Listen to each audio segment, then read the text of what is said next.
Hello，大家好，歡迎收睇禪修療癒1分鐘，我係宇峰。今集想分享嘅就係分享佛法嘅時候，我哋要保持一顆咩嘅心呢？就係謙卑嘅心啦。當我哋分享佛法嘅時候，好容易會生起我喺度教導嘅念頭，但係真正嘅佛法係嚟自於佛陀，我哋只係傳遞智慧嘅媒介。謙卑能夠讓我哋認清自己嘅角色，唔係創造者，而係傳承者。呢一份嘅覺知能夠幫助我哋避免傲慢，保持清淨嘅發心。每一句嘅佛法都承載住2000幾年嘅傳承，從佛陀到歷代祖師，到師父到弟子，呢一條嘅法脈從未中斷。當我哋能夠意識到自己喺呢一條偉大傳承鏈上嘅一環嘅時候，自然會生起恭敬同埋感恩嘅心，謙卑亦都會隨之而嚟。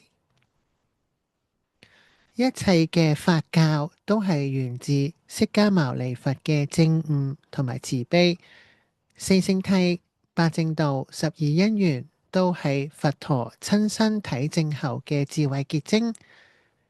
觀音、文殊、普賢等諸大菩薩以無量嘅方便法門接引眾生，佢哋嘅慈悲同智慧豐富咗佛法嘅內涵。從龍樹去到歷代禪宗嘅祖師，佢哋都以自己嘅修正經驗，讓佛法適應唔同嘅時代、唔同嘅根器嘅眾生。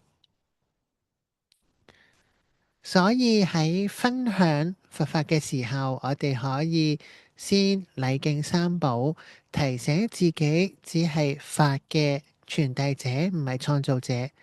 當有人讚歎嘅時候，我哋可以將功德回向俾佛陀、菩薩同埋歷代嘅祖師，保持學生嘅心態，不斷深入經藏，向善知識請益。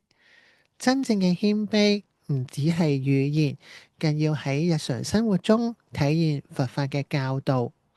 願我哋都能夠以謙卑嘅心傳承佛法，讓呢一份古老而智慧永恆嘅智慧繼續照亮更多眾生嘅心靈。